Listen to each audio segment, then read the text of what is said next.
Lepas tu dalam pukul lebih kurang 5.20 lah dia tercekik.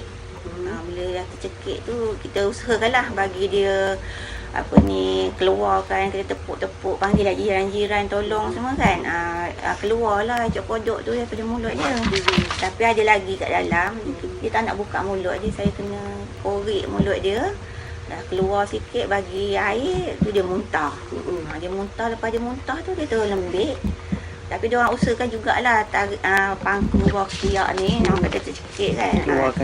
Dia masa tu dia dah tak respon dah. Dia lembik terus dah masa tu. Semua dah biru-biru semua. Mata dia pun dah masa tu dia dah pejam. Dia orang datang bawa kereta jiran terus hantar pergi klinik. Saya rasa dalam kereta tu lah, pasal dalam kereta tu dia dah diam terus dah. Mata dia dah tutup.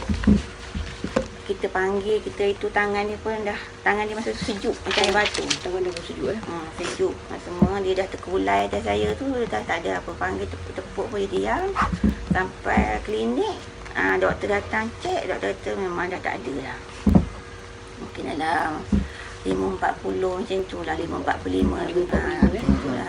Tapi doktor cek juga berkali-kali juga lah. 4 kali saya suruh doktor cek. Saya tak puas hati. Pasal benda dia segar lagi pasal tu kan. Tapi doktor kata memang dah tak ada. Dia kata tak apalah dia kata.